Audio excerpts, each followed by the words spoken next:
Dans l'épisode de Demain nous appartient du mardi 9 août, Victoire, Solène Hébert, refuse de rester à rien faire et décide de se rendre au commissariat pour savoir s'ils ont des nouvelles de Samuel, Axel Kinner. Si est-il bien son sang qui a été retrouvé sur le cheval. Mais les policiers estiment qu'il n'y a pas encore assez d'éléments pour en parler à sa compagne. Néanmoins, Georges, Maëlle El Ajaoui, lui avoue la vérité, lui précisant toutefois de ne pas tirer de conclusions hâtives. Elle ne veut de l'avoir laissé partir seule. Après analyse de la terre retrouvée sous le sabot du cheval, Damien, Adrien Robe, a pu déterminer l'endroit de l'agression de Samuel. Ni une ni deux, Aurore, Julie Desbazac, veut s'y rendre, espérant retrouver son ami, mais Martin, Franck Monsigny, préfère que ce soit Damien et Georges qui y aillent, puisqu'Aurore est trop impliquée émotionnellement.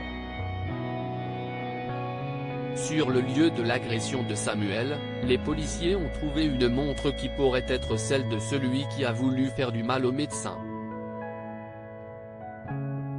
Aurore en fait une photo et l'envoie à Victoire qui est persuadée d'avoir déjà vu cette montre. William, Kamel Belghazi, lui, ignore à qui elle peut appartenir.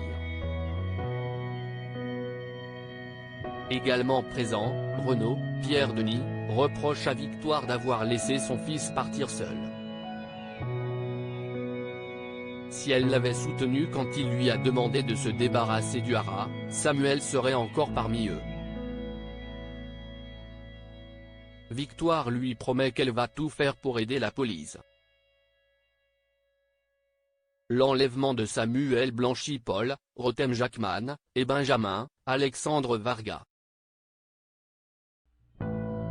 Martin est convaincu que l'auteur de ces derniers événements ne va pas s'arrêter en si bon chemin. Georges propose donc de mettre Victoire sous protection policière et va creuser autour de ses anciens patients. De son côté, Victoire reçoit sur son téléphone une vidéo de Samuel blessé et les mains attachées lors de laquelle il lui dit avoir besoin de son aide. Pour qu'il reste en vie, elle n'a qu'une chose à faire, débrancher Cédric, Julien Cheminade, qui est toujours entre la vie et la mort depuis son mystérieux accident.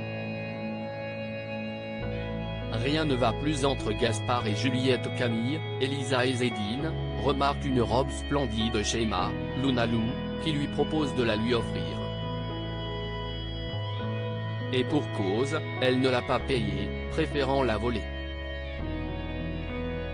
Une confidence qui choque Camille, néanmoins, elle se laisse convaincre de voler à son tour.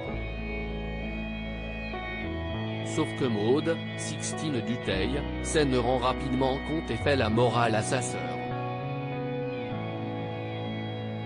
Si elle accepte de ne rien rapporter à leurs parents, Maude se tourne toutefois vers Dorian, Ryan Hubé, pour lui demander de raisonner Camille. Le jeune homme part donc retrouver sa chérie, qui lui offre un t-shirt. Dorian ne l'accepte pas, sachant pertinemment comment elle l'a obtenu. Si elle agit de la sorte, si est-il tout simplement pour rigoler. Elle qui n'a jamais fait de bêtises veut s'amuser. Elle promet à son cher et tendre qu'elle ne le fera plus. Tristan, Mathieu Alexandre, propose à son neveu d'aller se balader ensemble, mais Gaspard, Mohamed Béchiev, est fermé. Il refuse de prétendre être à 7 pour profiter de la plage. Lui, ce qu'il veut, si est voir son père, mais Tristan estime que ce n'est pas une bonne idée. Il veut que son neveu en parle avec sa mère car il ne fera pas cela dans son dos, mais ce dernier refuse. Peu après, Tristan met Juliette, Mathilde Lebretier, dans la confidence.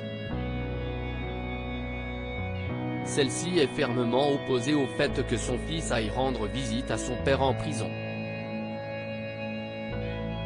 Elle estime que rencontrer son père ne fera que du mal à Gaspard. Tristan ne partage pas son avis. Il pense que cela pourrait permettre à Gaspard d'enfin comprendre ce qu'il cesse de passer. Juliette donne donc rendez-vous à son fils afin de tenter de le raisonner, en vain. Et lui rappelle que Sacha a essayé de le tuer. Ce qui ne convainc pas Gaspard d'abandonner ce désir. Les deux camps sont incapables de trouver un terrain d'entente. Gaspard s'en confie à Jack, Dimitri fouille. Celui-ci tente de se mettre à la place de la mère de son ami qui s'inquiète très certainement pour lui. Il reconnaît toutefois qu'à sa place, il aimerait aussi sans doute voir son père. Gaspard estime que seul Jack le comprend. Lorsqu'il rentre chez Tristan, ce dernier essaie de lui faire comprendre qu'il faut aller de l'avant mais comme à l'accoutumée, Gaspard se braque. Il décide finalement de ne pas rester chez son oncle tant que lui et sa mère ne le comprendront pas.